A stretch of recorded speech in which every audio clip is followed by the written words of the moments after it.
गवार और पढ़ी लिखी मॉडर्न बहू का घर संभालना। कोमल जल्दी जल्दी नाश्ते की तैयारी कर रही थी। उसने एक तरफ ढोकले चढ़ाए और दूसरी तरफ पोहा बनाने लगी। मिर्ची काटते हुए कोमल अपने आप को कहती है, हे भगवान, कितना सारा काम करना पड़ता है घर पर। अगर आज भी मैं ऑफिस के लिए लेट हो गई तो बॉस मुझ पर बहुत गुस्सा करेंगी। कोमल पोहा और ढोकले बनाकर टेबल पर लगा देती है और साथ ही वो अपनी नंद कनक का टिफिन पैक करती है और कनक को देते हुए अपनी सास से कहती है, माँ जी, मैंने नाश्ता टेबल पर लगा दिया है और साथ ही केतली में चाय भी भर कर रख दी है, तो आप लोग नाश्ता कर लीजिएगा। मुझे ऑफिस के लिए देर हो रही है, मैं तैयार होने जा रही हूँ। बहू, तूने पूजा तो कर ली है ना? नहीं माँ जी, मुझे बहुत देर हो रही है, इसलिए अब आप पूजा कर लेना। रात को भी तू अपने पिताजी को दवाई देना भूल गई थी और अभी भी भूल कर जा रही है। फिर उनकी शुगर बढ़ जाएगी तो मुझे मत कहना। सॉरी माँ जी, मैं जल्दी में भूल ही गई, मैं अभी ला देती हूँ। फिर कोमल दवा लेकर ससुर जी को देती है और कहती है, पिताजी, दवाइयाँ आप नाश्ते के पहले जरूर खा लेना। ऐसा कहकर कोमल नीलम को आवाज देती है। नीलम, कहाँ हो बेटा? जल्दी चलो, देर हो रही है। नीलम अपने जूते पहनकर कोमल के पास आती है और कहती है, माँ, मेरे शूलेस मुझसे नहीं बन रहे हैं, प्लीज बांध दो। अब कोमल जल्दी जल्दी अपनी बेटी के शू लेस बांधती है और निकल जाती है। फिर सभी लोग नाश्ता करने बैठते हैं। तब शोभा कहती है, हे भगवान, लगता है बहू जल्दी जल्दी में पोहे में नमक डालना ही भूल गई है। रोज रोज ढोकला और पोहा खाकर तो जैसे मन ही ऊब गया है। ऐसा करो कि मुझे चाय और टोस्ट दे दो। सोचा था कि बहू आने के बाद घर का सारा काम समय पर हो जाएगा, लेकिन ऐसा तो कुछ हुआ ही नहीं। घर का सारा काम यूं ही पड़ा रहता है और वो अपने ऑफिस चली जाती है। अपने घर वालों से लगातार अपनी पत्नी की बुराई सुनकर विजय को बहुत बुरा लगता है और वो कहता है, क्या माँ, तुम भी रोज रोज कोमल की बुराई लेकर बैठ जाती हो। अरे उसे घर के सिवा ऑफिस के भी तो काम होते हैं ना, तो थोड़ा तो एडजस्ट करना ही पड़ेगा ना। अब ढोकले ही खा लो। ठीक है माँ, मैं भी कॉलेज जा रही हूँ और अगर भाभी आ जाए तो उनसे कहकर घर के पर्दे चादर बहुत गंदे हो गए हैं, उन्हें धुलवा लेना। ऐसा कहकर कनक अपने कॉलेज के लिए निकल जाती है। थोड़ी देर बाद काम वाली शीलाबाई घर आती है तो शोभा कहती है, आ गई शीला तू, आज घर की साफ सफाई भी कर लेना और हाँ, खाने में आज दाल चावल के साथ थोड़ी मसाले वाली सब्जी भी बनाना। शीलाबाई किचन में जाती है। तभी अचानक जोरों की बारिश शुरू हो जाती है। शोभा शीलाबाई से कहती है, अरे शीला, छत में कपड़े सूखने के लिए डले हैं, जरा जल्दी से तो ले आ। माँ जी, इतनी तेज बारिश हो रही है कि अब कपड़ों को लाने का कोई फायदा नहीं है, अब तक कपड़े भीग चुके होंगे। हे भगवान, बहू कोई भी काम ढंग से नहीं करती, सारा काम हम पर छोड़ देती है वो। शीलाबाई किचन में जाती है तो देखती है कि पूरा किचन बिखरा हुआ है। शीलाबाई किचन साफ करती है, फिर वो खाना बनाकर टेबल पर लगाती है। फिर घर की सफाई करते हुए बड़बड़ करती है, बाप रे बाप, इतना गंदा कर रखा है घर को।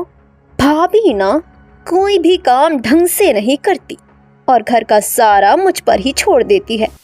शीला जल्दी जल्दी अपना काम निपटाती है। तभी कोमल ऑफिस से आ जाती है। ऑफिस से आते ही कोमल शीलाबाई से कहती है, शीला, जरा मेरे लिए एक प्लेट उपमा बना देना और कॉफी भी बना देना प्लीज, और मेरे कमरे में ही ला देना। शीला कोमल के लिए उपमा और कॉफी बनाकर कमरे में ले जाती है तो कोमल कहती है, शीला, जरा मेरे कमरे की सफाई तो कर दे, और हाँ, कुछ चादरें गंदी पड़ी है तो तू उन सबको धोकर जरा ऊपर डाल देना। शीला सारे काम भी कर लेती है। फिर कोमल शीला से कहती है, शीला, आज मैं थोड़ा ज्यादा थक गई हूँ तो तू किचन में जाकर खाना बना ले, और हाँ, खाना बनाकर सुबह के लिए सब्जी काट देना और आटा भी लगाकर फ्रिज में रख देना। तभी वहां नीलम आकर कहती है, माँ, मेरे लिए दूध गर्म कर दो।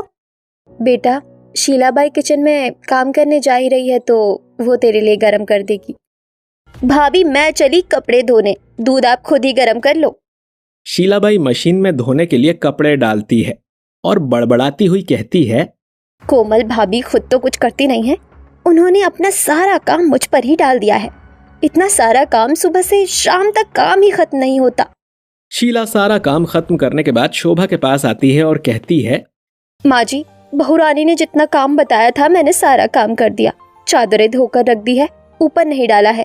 आप कोमल भाभी को बता देना, मैं कल से काम पर नहीं आऊंगी। इतना सारा काम बताती है कोमल भाभी मुझे, मैं बहुत थक जाती हूँ। इसीलिए आप कोई और काम वाली देख लेना, और हाँ, मेरा हिसाब भी कर दो। शोभा उसे बहुत रोकने की कोशिश करती है, लेकिन शीला नहीं मानती और फिर शोभा उसे उसके पैसे दे देती है और शीलाबाई चली जाती है। तभी कोमल अपने रूम में से उठकर आती है और कहती है, माँ, शीलाबाई कहाँ गई? उसने चादरें तो धोकर फैला दी है ना? कोमल की सास बहुत गुस्से में बैठी थी, इसीलिए वो कुछ नहीं कहती। फिर उसके ससुर उसे बताते हैं, बहू, तूने शीलाबाई पर काम का कुछ ज्यादा ही बोझ डाल दिया था, इसीलिए वो काम छोड़कर चली गई है। अब तुझे दूसरी काम वाली देखनी पड़ेगी। ये सुनकर कनक कहती है, बाबूजी, शीलाबाई 5वीं काम वाली थी जो काम छोड़कर चली गई है। कोई भी काम वाली यहाँ टिकती नहीं है, क्योंकि भाभी घर का सारा काम उन पर ही डाल देती है। ये सुनकर कोमल गुस्सा होते हुए कहती है, अगर शीलाबाई चली गई है तो कोई बात नहीं, मैं खुद ही सारा काम कर लूंगी। कोमल गुस्से में वहां से चली जाती है तो नीलम कहती है, दादी, लगता है माँ बहुत गुस्से में है। अब कोमल सबसे पहले धुली चादरों को छत पर सूखने के लिए डालकर आती है। फिर वो किचन में जाती है और फ्रिज से सब्जियां निकालती है और सब्जियां काटती है और फिर आटा लगाकर खाना बनाती है। तभी कोमल के ससुर आवाज देते हैं, अरे बहू, खाना तैयार हुआ कि नहीं? मुझे बहुत भूख लग रही है और खाने के बाद मुझे अपनी दवाई भी तो खानी है। जल्दी कर बेटा। बस बाबूजी, थोड़ी देर में खाना लगा देती हूँ। काम करते हुए कोमल बड़बड़ाती है, आखिर क्या क्या करूँ मैं अकेली? सुबह से लेकर शाम तक बस रोबोट जैसे काम ही करती रहती हूँ, और वो भी सारा काम इन लोगों को समय पर चाहिए। ऐसा ही था तो जॉब वाली बहू लाना ही क्यों था? अब कोमल सभी को खाना लगा देती है। खुद भी खाना खाने के बाद वो किचन में जाती है तो देखती है कि वहां बहुत सारे बर्तन रखे थे। इतने बर्तन देखकर कोमल अपने आप से कहती है, बाप रे, इतने सारे बर्तन कैसे धो? अभी तो मुझे अपने कमरे की सफाई भी करनी है। ऐसा करती हूँ, आधे बर्तन धो लेती हूँ। अगले दिन कोमल सुबह जल्दी जल्दी उठकर पहले ही घर की साफ सफाई करती है और फिर नाश्ता बनाती है और बर्तन धोना भूल जाती है और फिर नीलम को स्कूल छोड़ते हुए ऑफिस चली जाती है। इधर जब शोभा गंदे बर्तन देखती है तो वो गुस्सा करते हुए कहती है, हे भगवान, ये बहू तो कोई भी काम ढंग से नहीं कर सकती। ना ही उसने झाड़ू पोछा ढंग से किया है और ना ही बर्तन अच्छे से धोए हैं, और खाना तो वो कभी अच्छा बनाती ही नहीं है। फिर शाम को जैसे ही कोमल ऑफिस से आती है तो उसकी सास कहती है, आ गई बहू ऑफिस से, सारे बर्तन गंदे ही छोड़कर चली गई थी तू। खाना बनाने से पहले बर्तन धो लेना, और हाँ, खाना जल्दी बनाना। तेरे बाबूजी जल्दी सो जाते हैं आजकल। अब वो किचन में जाती है और जल्दी जल्दी बर्तन साफ करती है। उसके बाद फ्रिज से सब्जियां निकालती है और उसे काटती हुई बड़बड़ाती है, हे भगवान, ऑफिस से आते ही इतना सारा काम करना पड़ता है। मेरी तो किसी को कोई परवाह ही नहीं है। तभी पीछे से कोमल का देवर सुन लेता है और मजाक करते हुए कहता है, किसने कहा हमें अपनी भाभी की परवाह नहीं है? लाइए, मैं आपके साथ मदद करवा देता हूँ। देवर जी, अब आप क्या सब्जियां काटोगे? इससे तो अच्छा आप मेरे लिए एक देवरानी ले आओ, कम से कम मेरी थोड़ी मदद ही हो जाया करेगी। नीलम ये सुनकर पीछे से कहती है, माँ, जब तक चाचू शादी नहीं करते तब तक मैं आपकी मदद कर दूं? नीलम की बात सुनकर दोनों हंसने लगते हैं। अगले दिन संडे था। कोमल घर से जाले निकाल रही थी। तभी शोभा आकर कहती है, कोमल, तुझे बताया था ना आज मेरी बहन आ रही है, तो तू घर की सफाई के साथ साथ मेरा और बाबूजी का कमरा भी साफ कर देना। जी माँ जी। कोमल अपनी सास के कमरे में जाती है, चीजों को समेटती है, चादर ठीक करती है, कुछ कपड़े भी घड़ी करके जमाती है। तब तक शोभा की बहन शिप्रा आ जाती है। कोमल उनके लिए चाय नाश्ता लगाती है और खाना बनाने के लिए किचन में चली जाती है। उसके बाद शिप्रा अपनी बहन से कहती है, शोभा, एक इंजीनियर लड़की का रिश्ता लाई हूँ तेरे बेटे के लिए। लड़की गवर्नमेंट जॉब में है। नहीं नहीं दीदी, बड़ी बहू जॉब करती है तो उससे घर नहीं संभलता। कभी हमें समय पर खाना नहीं मिलता तो कभी घर की सफाई नहीं होती। बड़ी दिक्कत होती है। अब तो मैं सोच रही हूँ कि अपने दूसरे बेटे के लिए कोई सिंपल सी लड़की ले आऊं। कम से कम वो घर तो संभालेगी। अरे शोभा, हमारे गांव में ऐसी ही एक लड़की है, रेखा। कम पढ़ी लिखी है लेकिन घर गृहस्थी में बहुत निपुण है।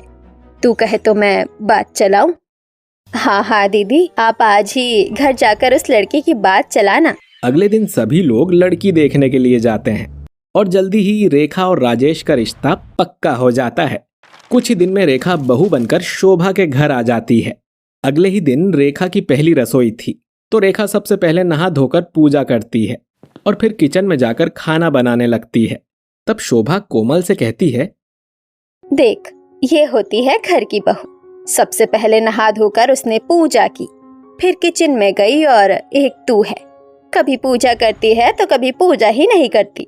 अब जाकर अपनी देवरानी की मदद करवा खाना बनाने में।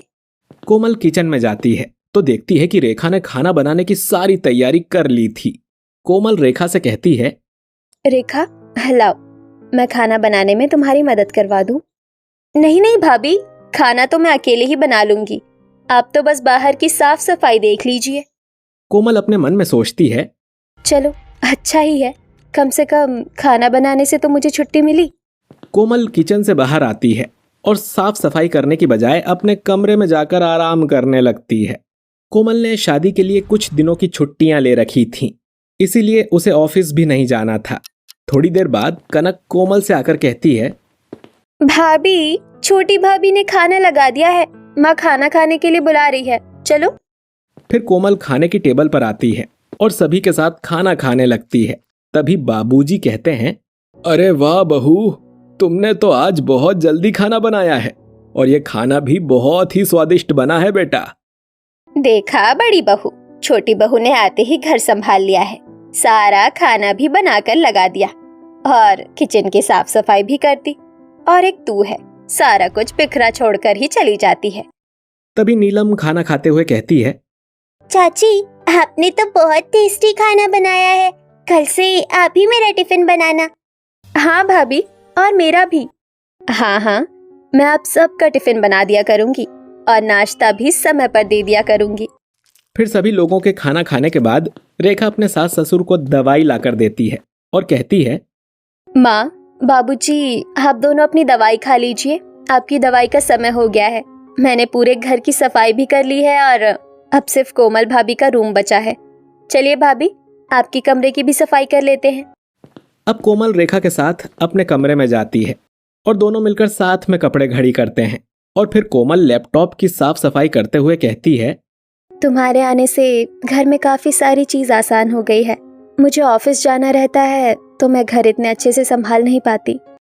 कोई बात नहीं भाभी, मैं आ गई हूँ ना, मैं आपकी मदद जरूर कर दिया करूंगी। काम खत्म करने के बाद रेखा अपनी सास के पास जाती है और कहती है, माँ जी, आपके घुटनों में दर्द हो रहा था ना, लाइए मैं तेल की मालिश कर देती हूँ। रेखा अपनी सास के घुटनों में तेल की मालिश करती है और उसकी सास कहती है, जीती रहो बहू, अब जाकर आराम करो, सुबह उठकर तुम्हें सबका नाश्ता भी तो बनाना है। रेखा अपने कमरे में चली जाती है। सुबह उठकर सबसे पहले पूरे घर की साफ सफाई करती है, फिर पोछा लगाती है, चादरों को ठीक करती है, पर्दों को बदलती है। उसके बाद नाश्ता बनाने के लिए किचन में जाती है। तभी कोमल वहां पर आ जाती है और कहती है, रेखा, तुमने तो सुबह ही उठकर घर का सारा काम कर लिया। हाँ भाभी, करना ही तो था, इसलिए मैंने सुबह सुबह ही सारा काम खत्म कर लिया। ठीक है रेखा, आज मुझे ऑफिस का थोड़ा सा काम था, मैं वो करके तैयार हो जाती हूँ, तब तक तुम नाश्ता और खाना बना लेना, और हाँ, साथ में मेरा टिफिन भी लगा देना। ऐसा कहकर कोमल अपने कमरे में जाने लगती है। तभी उसकी बेटी नीलम आ जाती है और कहती है, माँ, मुझे तैयार करो ना, मुझे स्कूल जाना है। बेटा, चाची का नाश्ता बस बन ही गया है, तब तक मैं थोड़ा ऑफिस का काम कर लेती हूँ, चाची तुम्हें तैयार कर देंगी। ऐसा कहकर कोमल अपने घर में जाकर लैपटॉप पर काम करने लगती है। तब कनक आकर कहती है, भाभी, मुझे मेरा साइंस का प्रोजेक्ट नहीं मिल रहा, प्लीज उसे ढूंढने में मेरी हेल्प कर दो। कनक, तुम रेखा से क्यों नहीं कहती? मुझे ऑफिस का थोड़ा सा काम है और फिर मुझे ऑफिस भी तो टाइम पर पहुंचना होता है। ये सुनकर कनक वहां से चली जाती है। थोड़ी देर बाद जब कोमल ऑफिस जाती है तो उसकी सास कहती है, बहू, ऑफिस से आते आते आज सब्जियां लेते आना। जी माँ जी। अब कोमल शाम को ऑफिस से लौटते समय रास्ते में रुककर सब्जियां खरीदती है और घर आकर किचन में रख देती है। फिर जब शोभा ने किचन में रखी हुई सब्जियां देखी तो वो बहुत गुस्सा हुई और कोमल से आकर बोली, कोमल, कितनी खराब सब्जी लाई हो तुम। कोई भी काम तुम ढंग से नहीं कर सकती। माँ जी, ऑफिस से आने में देर हो गई थी तो थोड़ा अंधेरा हो गया था, इसलिए मुझे समझ नहीं आया। तुमसे तो कोई भी काम ढंग से नहीं होता। और एक मेरी छोटी बहू है, हर काम को परफेक्ट करती है। अगर तुमसे नहीं संभलता है तो तुम ये जॉब क्यों नहीं छोड़ देती हो? माँ जी, आप मुझे बार बार मेरी जॉब के लिए ताने मत मारा कीजिए। बचपन से पढ़ लिख कर मैंने एक ही तो सपना देखा था कि मैं जॉब करूंगी, और आज जब मैं जॉब कर रही हूँ तो आप चाहती है कि मैं उसे छोड़ दूं? मुझसे ये नहीं होगा। ऐसा कहकर कोमल गुस्से से अपने कमरे में चली जाती है। और अगले दिन सुबह कोमल अपनी सास से कहती है, माँ जी, आज मुझे शॉपिंग करने के लिए बाहर जाना है। मैं ऐसा करती हूँ कि रेखा को भी साथ ले जाती हूँ। अगर उसे कुछ खरीदना होगा तो वो भी ले लेगी। अब कोमल रेखा को लेकर शॉपिंग मॉल पहुंचती है और अपने लिए कुछ चीजें खरीदती है। फिर उसे एक बहुत ही सुंदर साड़ी पसंद आती है। वो साड़ी को अपने लिए पैक करवा लेती है। फिर वो रेखा को देखती है। रेखा साड़ी को बहुत ध्यान से देख रही थी। कोमल समझ जाती है कि रेखा को भी ये साड़ी बहुत पसंद है। कोमल एक और साड़ी उठाकर रेखा को देते हुए कहती है, रेखा, ये लो, तुम भी एक साड़ी रख लो। और हाँ, तुम्हें कुछ और भी चाहिए तो ले लो। हर पैसे की चिंता मत करना, पेमेंट मैं कर दूंगी। रेखा अपनी जेठानी की बात सुनकर बहुत खुश हो जाती है और वो साड़ी ले लेती है। ऐसे ही समय बीत रहा था। रेखा ने सारा घर अच्छी तरह से संभाल लिया था। कोमल भी अपनी जिम्मेदारियां लगातार रेखा पर डालते जा रही थी। वैसे तो शोभा देवी अक्सर कोमल को काम को लेकर ताना मारा करती थी, लेकिन कोमल की बात को अवॉइड कर देती थी। आज छुट्टी के दिन भी कोमल अपने घर में ही टीवी देख रही थी और रेखा काम कर रही थी। ये देखकर कोमल की सास कोमल के कमरे में आकर कहती है, कोमल, तुमने तो सारा काम रेखा पर ही डाल रखा है। तुम्हारी भी तो कोई जिम्मेदारी है। जी माँ जी। कोमल किचन में आती है तो देखती है कि खाना बन चुका था। अब वो खाना लगाती है। ऐसे ही कुछ दिन और बीत जाते हैं। एक बार शोभा बीमार पड़ जाती है। विजय अपनी माँ को डॉक्टर के पास लेकर जाता है तो डॉक्टर टेस्ट करके विजय को बताता है, देखिए, इनके पेट में कुछ प्रॉब्लम है। हमें इनका ऑपरेशन करना होगा, जिसमें अच्छा खासा खर्चा आएगा। आप ऐसा कीजिए, लगभग 2 लाख रुपए हॉस्पिटल में जमा करवा दीजिए। विजय घर आता है और सभी को ये सारी बातें बताता है और कहता है, डॉक्टर 2 लाख रुपए जमा करने को कह रहा है, साथ में दवाइयों का खर्चा भी लगेगा।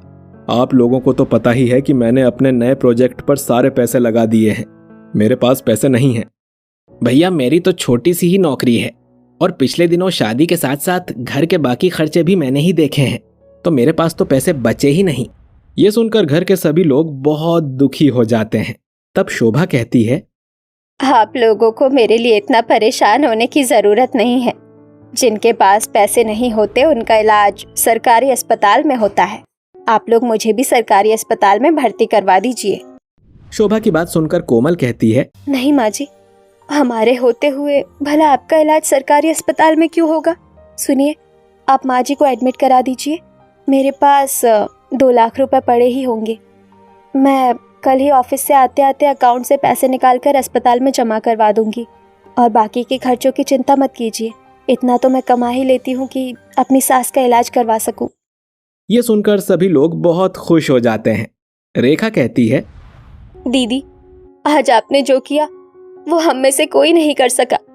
आपकी जॉब सिर्फ आपके ही लिए नहीं, हम सबके लिए भी जरूरी है। अब माँ जी का अच्छी तरह इलाज हो पाएगा। विजय तुरंत ही अपनी माँ को अस्पताल में एडमिट करता है। फिर कोमल शाम को ऑफिस से लौटते समय अकाउंट से पैसे निकालती है और अस्पताल जाकर पैसे जमा कर देती है। थोड़ी ही देर बाद शोभा का ऑपरेशन हो जाता है और सभी लोग ऑपरेशन थिएटर के बाहर खड़े होकर इंतजार कर रहे थे। 3 घंटे बाद ऑपरेशन खत्म होता है और बाहर आकर डॉक्टर सभी को बताता है कि ऑपरेशन सक्सेसफुल रहा। सभी लोग बहुत खुश हो जाते हैं। कुछ समय बाद शोभा होश में आती है तो देखती है कि उसकी दोनों बहुएं उसके पास बैठी हैं और परिवार के बाकी लोग भी वहां खड़े हैं। अगले दिन सुबह कोमल रेखा से कहती है, रेखा, मैं ऑफिस जा रही हूँ। मेरा रेगुलर काम करना जरूरी है, तभी मुझे पूरी पेमेंट मिलेगी और मैं घर के खर्चे में भी मदद कर पाऊंगी। हाँ भाभी, आप चले जाइए, मैं माँ जी का ख्याल रख लूंगी। कोमल ऑफिस जाती है और रेखा अपनी सास के पास रहती है। रेखा अपनी सास का कभी सर दबाती तो कभी खाना खिलाती और साथ ही वो उनकी दवाइयों का भी ख्याल रखती है। समय मिलने पर घर आकर घर के काम भी करती है। तो दूसरी तरफ कोमल ऑफिस में ओवर टाइम करती है, क्योंकि उसे इस बार पेमेंट के साथ साथ एक्स्ट्रा बोनस भी चाहिए था, ताकि वो घर के खर्चे में कुछ और मदद कर सके। जल्द ही शोभा ठीक हो जाती है और अपने घर आ जाती है।